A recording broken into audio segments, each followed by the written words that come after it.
आइए मैडम आइए।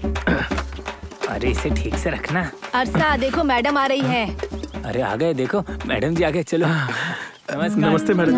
नमस्ते। नमस्ते। मैडम जी आप हमारे यहाँ? क्यों, मैं नहीं आ सकती? ऐसा नहीं, अगर आप किसी को भेज देती तो हम वहाँ दौड़े दौड़े चले आते। मैडम नमस्कार। दादाजी उठ जाइए। मैडम रहने दो, कोई बात नहीं। ढोल बहुत अच्छा बजाते हो। हाँ मैडम, लाश के सामने और अच्छा बजाता हूँ। अगर आपके यहाँ कोई मर जाए तो बताइएगा, तो फिर मैं ढोल बजाऊंगा। हाँ। दीदी ये झोपड़ियाँ कितनी क्यूट लग रही हैं। मैं अंदर जाकर देख सकती हूँ? जाओ। मैडम हम जैसे बड़े लोगों को अंदर नहीं जाना चाहिए। सच में? हमारा दिया हुआ खाना और कपड़े इनके घर जा सकते हैं, तो क्या हम इनके घर नहीं जा सकते? हाँ, इनका उगाया हुआ चावल, बुने कपड़े, टोकरी, चप्पल सब हमारे घर आ सकते हैं, लेकिन वो नहीं आ सकते क्या? कौन से जमाने में रहते हो? जाओ जाओ, जाकर गाड़ी के पास खड़े हो जाओ। झोपड़ी के पास रहोगे तो गंदे हो जाओगे तुम। Sorry madam. सीता बहन आपने सही बात कही। मैं सिर्फ डोलो 650 खाती हूँ और रागी की गर्मा गर्म रोटी। मैं आप लोगों से एक जरूरी बात करने आई हूँ। सरकार जो जंगल में रहते हैं उनकी संस्कृति बचाना चाहते हैं, इसलिए आपकी जमीन वापस देने का फैसला किया है उन्होंने। और जब तक ये होगा तब तक रहने के लिए दूसरी जगह दी जाएगी। वहाँ तुम लोगों के घर बनवाएंगे, लेकिन उसके लिए आप सबको पैसे देने पड़ेंगे। पैसे? कितना देना होगा मैडम जी? हर किसी को 12,000 रुपए देने पड़ेंगे। इस जन्म में तो नहीं होगा, देखते हैं अगले जन्म में हो पाएगा कि नहीं। आप लोग चिंता मत कीजिए, जो भी कीमत होगी उसके पैसे मैं दूंगी। आप चुकाओगी? अच्छा काम करने के लिए सोचना पड़ता है क्या? मैडम जी हम किसी भी तरह लड़ झगड़ कर अपनी जमीन के लिए पैसा इकट्ठा कर लेंगे, तब तक आप हम गरीबों का साथ दीजिए। मैडम जी आपने मुझे मेरे बेटे की याद दिला दी। अगर वो जिंदा होता तो आपकी तरह वो भी बड़ा अफसर होता। क्यों दादाजी, उसे क्या हुआ? मैडम मेरे बेटे यंटा गोड्डा को एक औरत ले गई और हमसे वादा किया कि उसे बड़ा अफसर बनाएगी, पर 30 साल बाद वो उसकी लाश लेकर आए। कौन थी वो?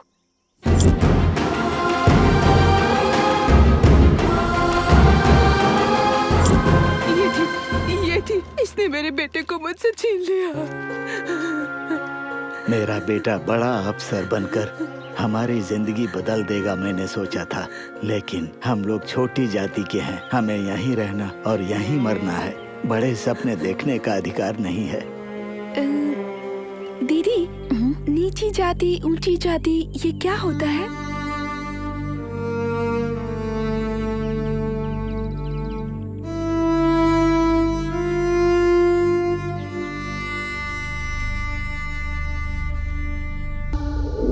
तुम सबको यहाँ पर बुलाने का कारण पता है?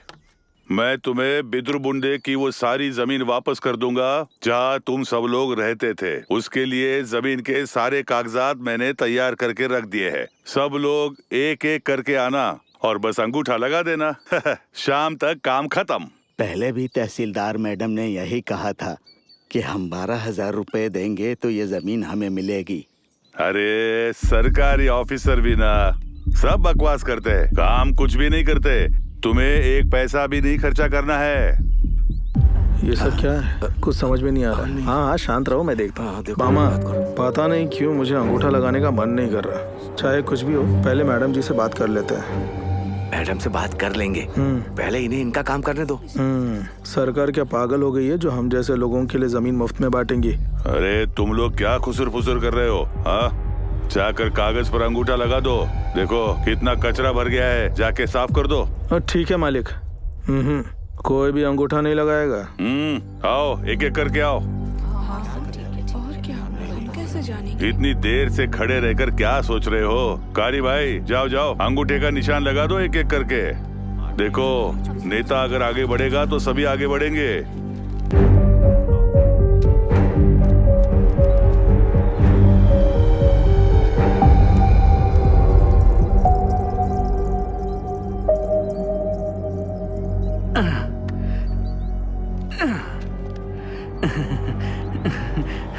हाय हाय हाय हाय हाय, देखो तो जरा। अरे क्या अपशगुन हो गया है, देखो तो। निचली जात की लड़की हमारे घर के अंदर घुस आई है। ये लोग इसे अपना घर समझते हैं क्या? जल्दी आओ और इस अपशगुनी लड़की को यहाँ से हटाओ। हमारे खानदान की बहुत इज्जत है, पता नहीं ये अपशगुनी कहाँ से अंदर आ गई। छी, अरे बेटी तुम अंदर क्यों गई? बाहर आ। माफ कर दीजिए मैडम, बच्ची मासूम है, अनजाने में चली गई। थू थू थू, सब बिगाड़ दिया। हटो पीछे, हटो। अरे तुम नीच जाति के लोग, मैंने तुम्हें तुम्हारी भलाई के लिए यहाँ बुलाया था और तुमने ये जगह अपवित्र कर दी, सत्यानाश कर दिया सारा। माफ कर दीजिए साहब जी। मैंने तो कभी एक कीड़े तक को घर के अंदर नहीं आने दिया और आज तुमने मेरा घर अपवित्र कर दिया। सिर्फ पति के साथ रहकर बच्चे पैदा करना काफी नहीं होता, बच्चों को कुछ ज्ञान पढ़ाना भी जरूरी होता है।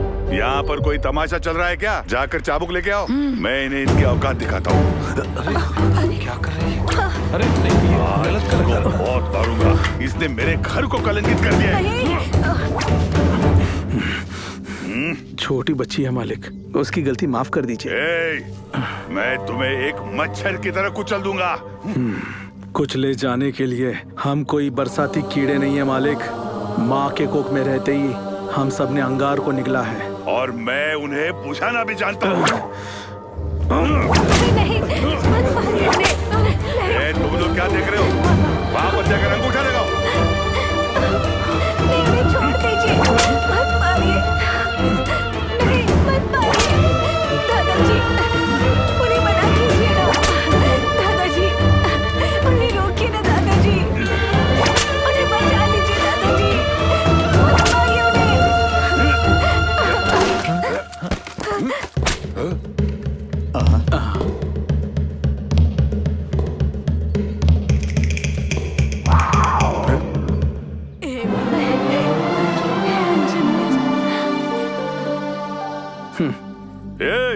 इस बंदर को ये बाल्टी किसने दे दी? साहब जी गलती हो गई साहब जी, पेंट का डब्बा यहीं था, बंदर उठा कर ले गया, माफ कर दीजिए साहब जी। क्या मुसीबत है।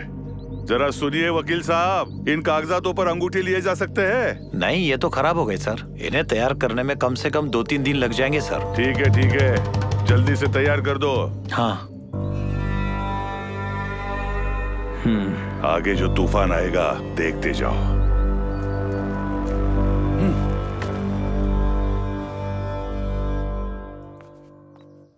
हमारी खाल उधेड़कर खून बहाकर जब उस चाबुक को घर पर लटकाता है, क्या उसमें हमारा खून पसीना नहीं होता?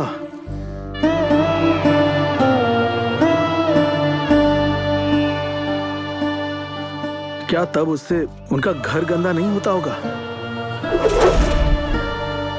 तुम क्या कर लोगे, बड़े लोग हैं वो।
आप सबके पास अंगूठा है तो आप उस गंदगी पर अंगूठा लगाने चले गए, लेकिन हमारे गांव के हनुमान जी एक बंदर के रूप में आकर पेंट डालकर हमें बचा लिया। नहीं तो पता नहीं वो रायप्पा आप लोगों का अंगूठा आज पीस कर ही रख देता। वो रायप्पा अपनी चाहतों के लिए किसी के साथ कुछ भी कर सकता है। ये बेवकूफ लोग समझ क्यों नहीं रहे हैं? अरे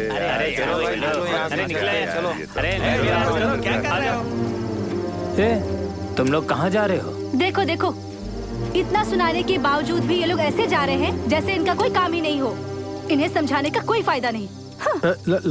आपको तो उसकी बातों से कोई फर्क ही नहीं पड़ता मामा। हाँ नायिका। हाँ सर। साहब जी तुम्हें कोई जरूरी काम के लिए बुला रहे हैं, चलो। ठीक है सर। अब ये कौन है? अपने आप को नेता समझता है बेवकूफ। चुप हो जा लच्छी, गाँव वाले नेतागिरी के लिए जानवरों की तरह लड़ रहे हैं। ये उपाधि मुझे लोगों ने दी है, मैं कभी नहीं छोड़ूंगा। चलो। ए छोटे, साहब को बुला जल्दी। ओए, बोल, मैं ही साहब हूँ। गलती हो गई। गलती हो गई। हाँ साहब। हमने सुना है साहब यहाँ पर सांप आया था। अब तक तो इस गौशाला में था। हाँ। अभी घर के अंदर चला गया। घर के अंदर चला गया? माफ कीजिए, बड़े लोगों के चक्कर में नहीं पड़ूंगा। छोड़िए आप भी। चाहे तो सपेरे को बुलाइए, वो बीन बजाएगा, सांप बाहर आएगा। बिल्कुल ठीक। अरे मैंने सपेरे और बाकी लोगों को भी बुलाकर देखा, हाँ। कुछ नहीं हो रहा है। हाँ, अरे हम क्यों फिक्र करें, चलो। हाँ चलो चलो। हम सांप को पकड़ लेंगे। बताओ कितने पैसे दोगे? पैसा? ये क्या बोल रही हम है? पैसा देते नहीं है, पैसा लेते हैं। हाँ ठीक है, हम भी सांप को छोड़ते हैं, पकड़ते नहीं है। हाँ अरे मैं कब तक शौचालय में रहूं? अरे रुको ना, आ रहा हूँ। अभी मेरी एक समस्या है। हाँ बोलिए। आपके पैर जमीन पर नहीं पड़ने चाहिए, हाँ। पैर की उंगली भी नहीं चलेगी। ये कर सकते हो? 10,000 नहीं 20,000 देने को तैयार हूँ। मुझे नहीं आता पैर पकड़ कर चलना।